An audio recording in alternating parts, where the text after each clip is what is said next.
Hello दोस्तों, नमस्कार। मैं हूं प्रमोद राव और आप देख रहे हैं बहुजन लाइव। दोस्तों, आयरन लेडी बहन कुमारी मायावती जी 2024 में किस तरीके से प्रधानमंत्री बनेंगी उसका खाका तैयार हो गया है। बहन जी के प्रधानमंत्री बनने के लिए एक दो नहीं बल्कि पूरे 7 रास्ते तैयार हो चुके हैं, जिसके माध्यम से वह 2024 में प्रधानमंत्री बन जाएंगी। तो साथियों, इस वीडियो में मैं वह 7 रास्ते बताऊंगा कि किस तरीके से बहन जी प्रधानमंत्री बनेंगी। तो दोस्तों, वीडियो शुरू करने से पहले अगर आप चैनल पर नए हैं तो चैनल को सब्सक्राइब कर लीजिएगा, वीडियो को लाइक कर दीजिएगा, साथ ही बेल आइकन की घंटी को जरूर दबा दीजिएगा, जिससे हमारे वीडियो की नोटिफिकेशन सबसे पहले आप लोगों को मिल सके। तो दोस्तों, चलिए वीडियो को शुरू करते हैं और जानते हैं कि बहन जी 2024 में किस तरह से प्रधानमंत्री बनेंगी। साथियों, यह बात तो सभी को पता है कि दिल्ली का जो रास्ता है वह लखनऊ से होकर के जाता है। तो जब जिक्र लखनऊ का हुआ है तो लखनऊ में रहती हैं आयरन लेडी बहन कुमारी मायावती जी, जिन्होंने उत्तर प्रदेश जैसे बड़े राज्य में, जहां पर 403 विधानसभा की सीटें और 80 लोकसभा की सीटें हैं, वहां पर उन्होंने 4 बार मुख्यमंत्री का कार्यभार को संभाला है और अच्छी कानून व्यवस्था के साथ उन्होंने पूरे देश और विदेशों में अपनी पहचान बनाई है। ये अलग बात है कि उनके कानून व्यवस्था को दरकिनार करके, उनके द्वारा किए गए कार्य को दरकिनार करके उनके ऊपर जाति का तमगा लगा दिया जाता है कि वह दलित समाज से हैं और उनके कद को छोटा दिखाने की कोशिश की जाती है। लेकिन सत्य तो यह है कि पूरे भारत में इतनी ताकतवर कोई भी मुख्यमंत्री नहीं बन पाया, इतनी ताकतवर बहन जी हैं।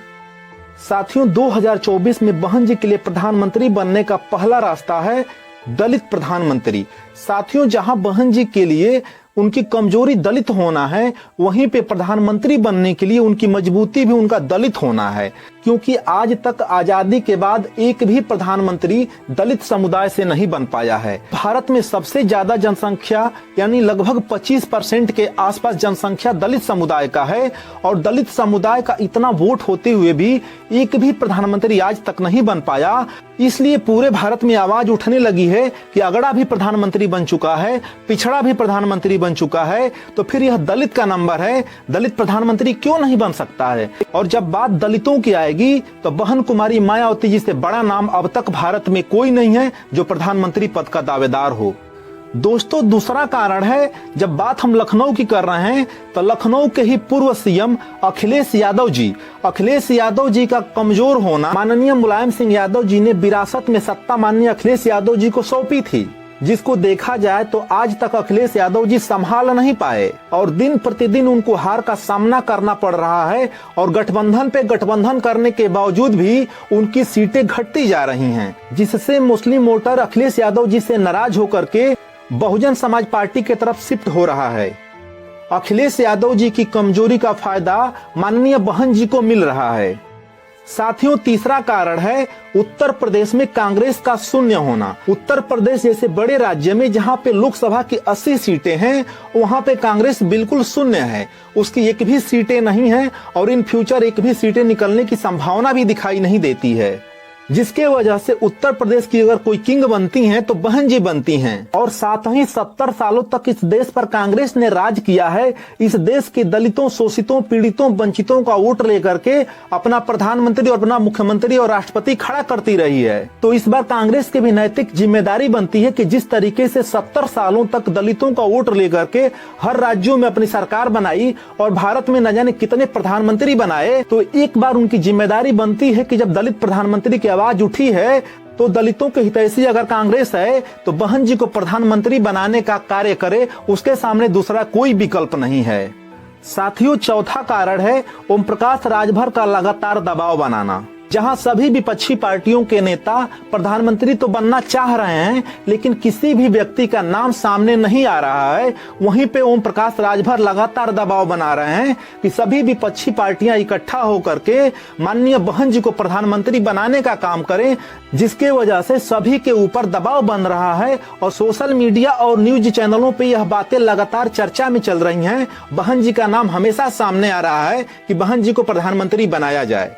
साथियों, पांचवा कारण है विपक्षी नेताओं का कमजोर होना।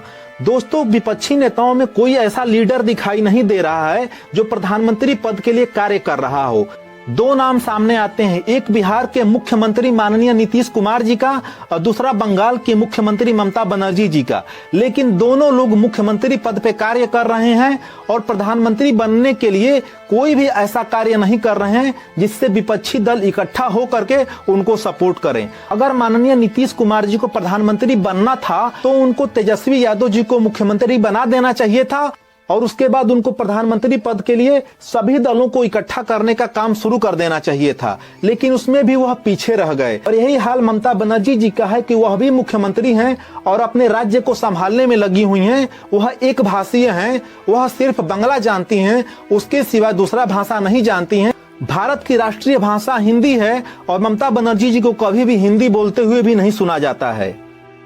यह सब देखते हुए ऐसा लगता है कि विपक्ष पूरी तरीके से कमजोर हो चुका है और बहन जी के सिवाय कोई भी दूसरा विकल्प नहीं है जो प्रधानमंत्री बनने का मजबूत दावेदार हो।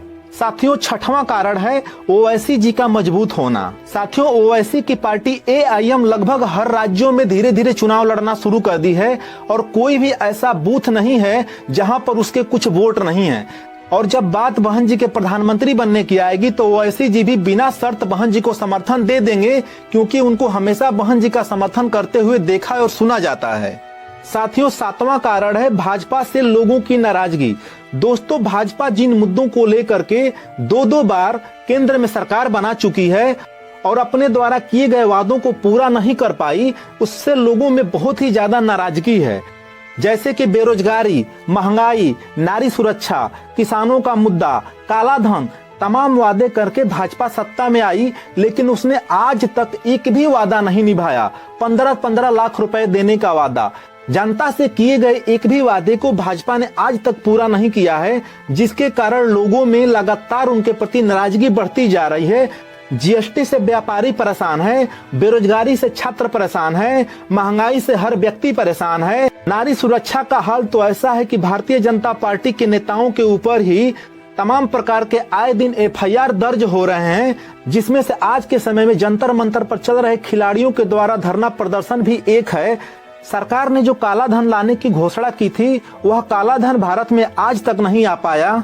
नोटबंदी के मार से कोई भी भारतीय आज तक उबर नहीं पाया है। कंपनियां तबाह हो गई हैं। कोरोना वायरस पे सरकार की नाकामी ने सरकार की व्यवस्थाओं की पोल खोल दी थी। तो दोस्तों, यही वो 7 कारण है जिसके कारण बहन जी 2024 की सबसे मजबूत प्रधानमंत्री पद की दावेदार हैं। तो साथियों, अगर कोई और कारण आपको दिखाई दे रहा हो तो कमेंट करके जरूर बताइएगा। चैनल पर नए हैं तो चैनल को सब्सक्राइब कर लीजिएगा, वीडियो को लाइक कर दीजिएगा। तो दोस्तों, आज की वीडियो आपको कैसी लगी कमेंट करके जरूर बताइएगा। वीडियो देखने के लिए आप सभी का बहुत बहुत धन्यवाद, बहुत बहुत आभार।